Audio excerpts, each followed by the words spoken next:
name's Caitlin Denny. I graduated from the UCLA School in 2017 with an MLAS degree. I'm currently the Senior Media Archivist of the Stills Department at the archives at Paramount Pictures. But my presentation today, titled Heated Hardware, Preserving Video Image Processing Instruments, which are basically video synthesizers, is a replica of my portfolio presentation that I gave here at UCLA's Department of Information Studies. I did this talk once more last summer in Sonoma, California at Sonoma State for the first ever Center for Visual Music Symposium. And my background prior to attending UCLA was in the arts. I have a BFA in media arts and filmmaking, and involved in video art, net art, and filmmaking. So, and I want to give credit where credit is due. My thesis and my portfolio were inspired mainly by these two books that I was reading at the time. The Emergence of Video Processing Tools, written and edited by Kathy High, Sherry Miller-Hawking, and Mona Jimenez, and Media Archaeology, written and edited by UCLA professor Erkki Hutamo and Jussi Piriga. So video image processing instruments, which is what I usually call them. You can also call them video synthesizers. My term is a little, it's a mouthful, but Peter gave you a really good historical reference for what they are. In addition, they can be these one-of-a-kind, hand-built, kind of massive machines, but they can also be really small, mass-made prosumer products as well. My talk is going to be an outline on how to preserve video image processing instruments from more of an archival lens, a procedural lens, as well as the first half of this is going to be about the value and why you would want to preserve these instruments. So after giving this talk at the Center for Visual Music Symposium last year to a room full of artists, curators, and art enthusiasts, I found a positive response to the idea of preserving the art-making machine itself. Many had not considered this route, usually thinking about the finished video piece itself as something to preserve, more so than the tool that actually created it.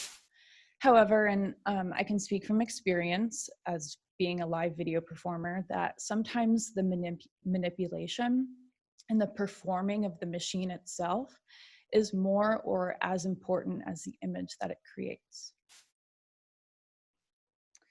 So video image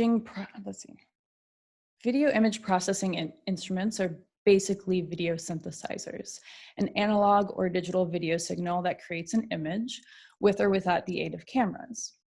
The Pike Abe video synthesizer, as Peter went over, by Namjoon Pike and Shuya Abe, developed between 1969 and 1973, is perhaps the most well-known.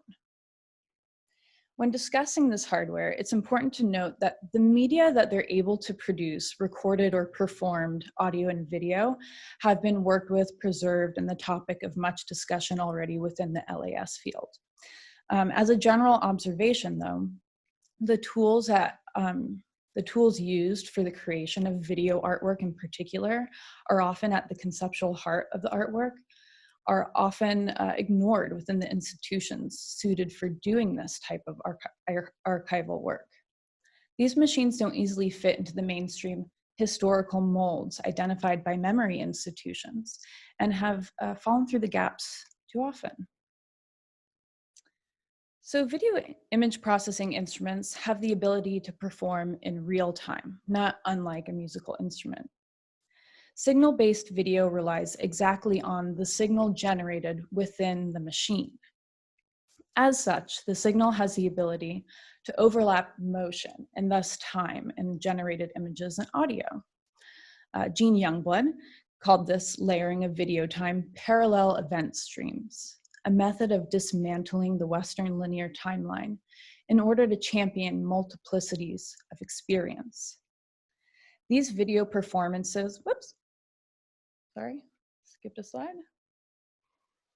These video performances and experiments sought and still seek to shift human perception visually and beyond mainstream knowledge systems.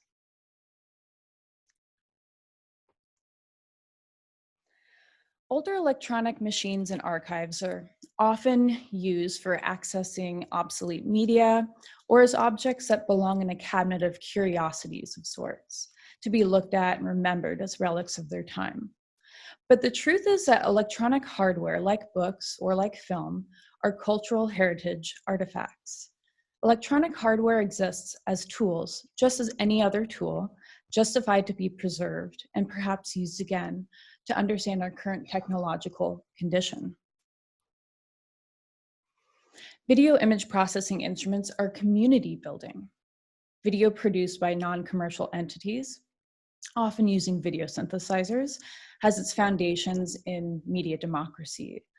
The Sony Portapak, a self-contained video recording system introduced in 1967, put the tools of television into the hands of artists who were eager to subvert the monopoly over moving images.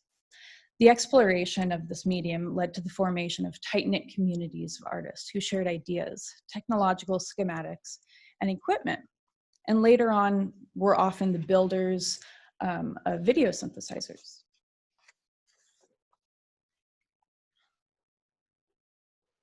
And you can see this in communities still thriving today, kind of like the remnants of the Experimental Television Center in New York, to the online forums and events fostered by LZX Industries, a contemporary video synthesizer producing company. And video image processing instruments are an archival challenge. These instruments are historically, conceptually, and technologically linked to the media that they create and the events they perform, making them complex archival materials to acquire, catalog, and preserve.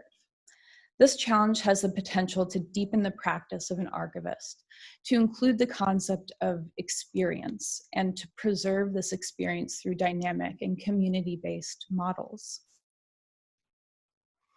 So now that we've covered kind of like the value of video image processing instruments and why they should be preserved, my main argument here is that we must preserve function. I argue that video image processing instruments must be primarily restored to functional order. Restoring to function is not a common practice in archives with machines like this, but is more commonly seen in museums for exhibition purposes.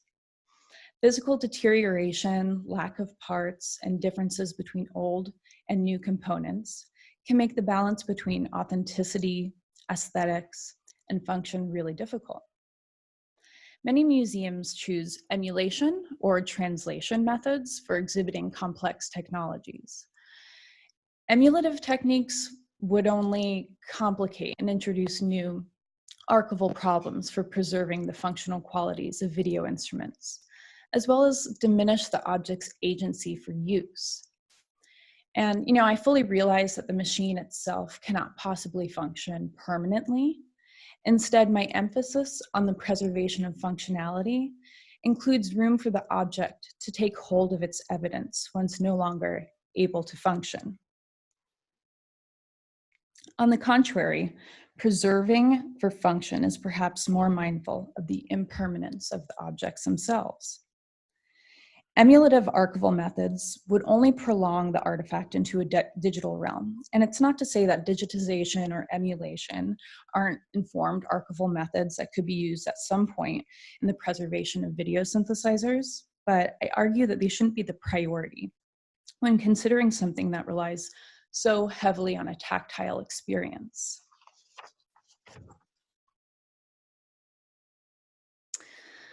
So now moving on to the steps to preserve for function. We're going to follow a model that I call the experience-oriented archival method, or model, meaning it takes into account the use value and the ephemeral qualities of the instrument. I'm going to focus on the feasibility of individuals doing this kind of work. In my first presentation, I geared it more towards archives and institutions, but I've boiled it down a little bit more to the most basic points so an individual can actually follow through with these functional restorations. So one, we always start with an appraisal or assessment steps, and the first one is the appraisal of rareness. Dave Sieg's The Scanimate, Peter talked about a little bit. There are 10 ever only made and 2 in working existence right now. Or the Fairlight CVI, where there are hundreds of made. Some of them pop up on eBay every once in a while. So you have to kind of figure out how rare it is. But that should never dictate the quality of the work that you're going to undertake for functionality restoration. 2, you'll want to create an ephemeral features inventory. There's basically 4 types of video synthesizers, according to Chris May Andrews in his book, A History of Video Art. One is the camera image processor, which uses a camera to generate images. The direct video synth, which uses signal generation to create images. Scan modulation or rescanners, which are basically oscillators, and non-VTR recordables, which are display only. And you'll also want to figure out whether it's analog or digital or some type of hybrid of both. Then taking stock of the effects, if they're easily discerned from the outside of the machine, which is sometimes hard to tell. But if you can, there can be thousands of different types of effects, but some of the most ones that are on a lot of machines are pattern generators, luma keys, inversion, negatives, transitions, this sort. So taking an inventory of all of those. Then you'll want to figure out your expected impact of use, and this is going to dictate how far you're going to take your functional restoration. So is it for an educational environment where you're teaching students about video art, art history, or engineering? In that case, if you can't restore function fully, restoring to just being able to turn it on might be of educational use for you. Is it going to be used in a studio environment to create new artworks? In that case, most likely you'll want to restore for full function. Or is it going to be used in a commercial environment for exhibition purposes? And 4, you'll want to figure out the information only gained through the use of the machine. Obviously, if it's not working, you're going to have to reach out to resources, the builders, the artists, researchers who might have these answers for you. If you can turn it on, you can play around and figure it out. What type of visual stimulation is it creating? What is the level of difficulty of playing the instrument? And what are the limits to the effects? Is it known for being wide in its visual breadth, or is it a one-trick pony? 5, you'll want to identify the expertise of use, which is usually the same as the builder. The builder and artists are usually the same people, but not always. Denise Gallant, video artist, she worked on some of the schematics of her machine, but she's mostly, I would say, the user of her machine, which is just called Denise Gallant's video synth. So identifying the users, and then identifying the expertise of restoration, which are going to be in 2 camps. So the builders as well as the artists, and the archivists and the conservators.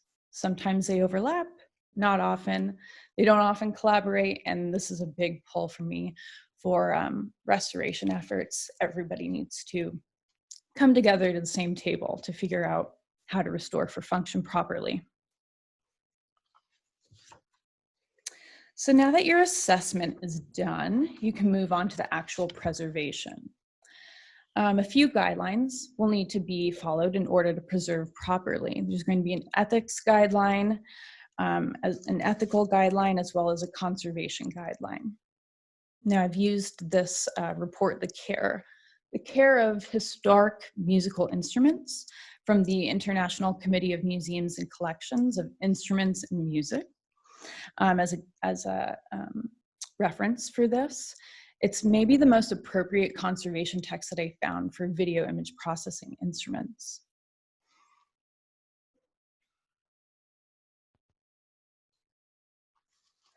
So first, with the ethical guidelines.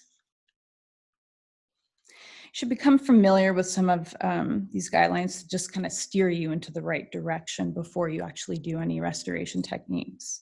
The aesthetic, historical, and physical integrity of the machine, both original condition and subsequent changes to, must be respected and researched thoroughly.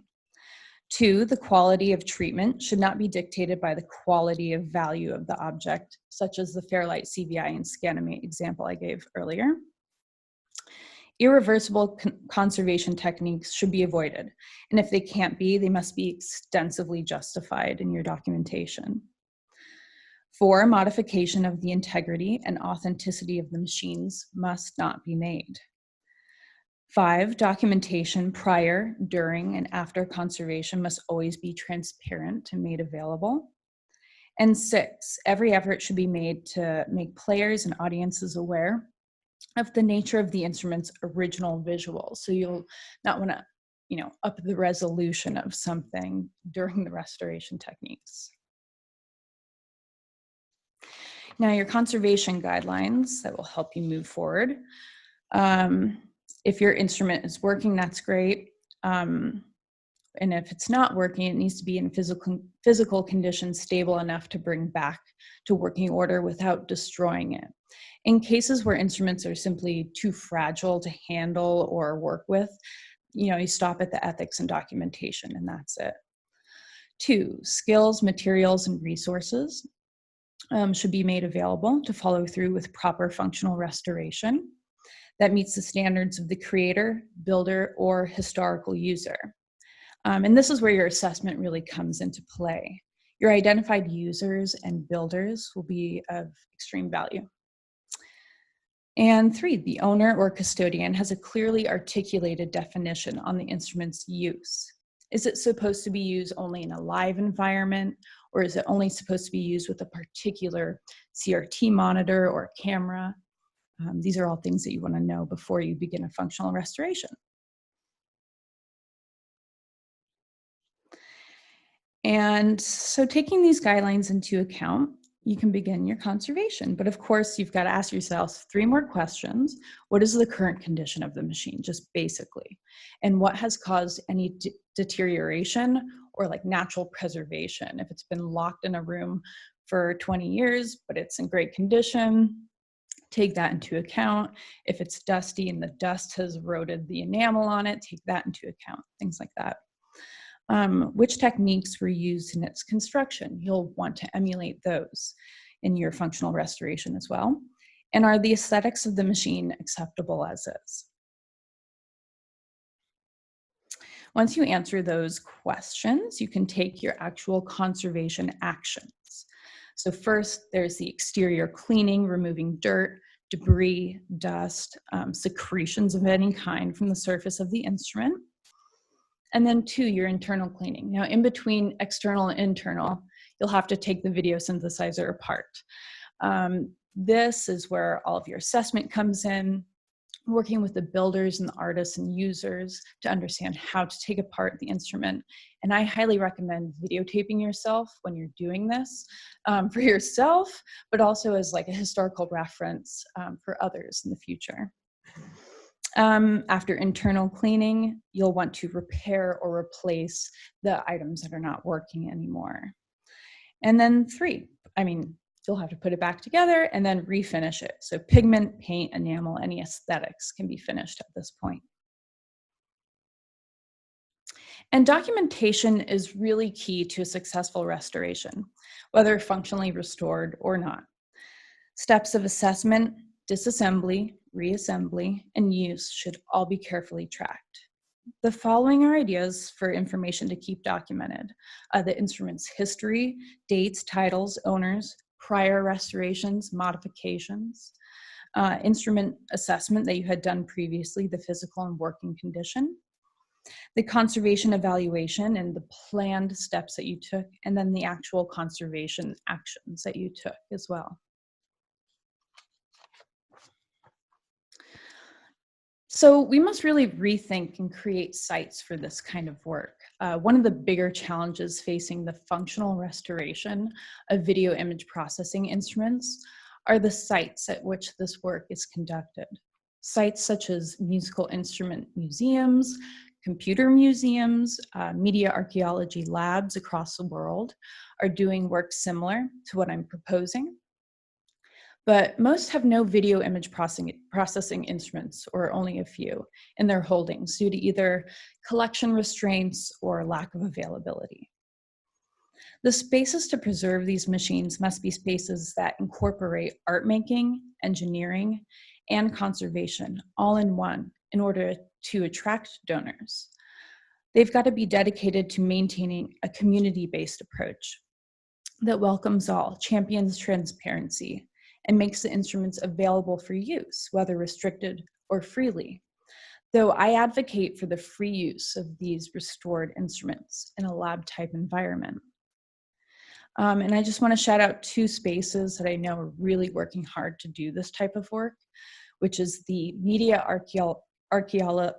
Archaeological Fundus at the Humboldt University in Berlin, and the Media Archaeology Lab at the University of Colorado Boulder. And thank you very much. John O'Neill.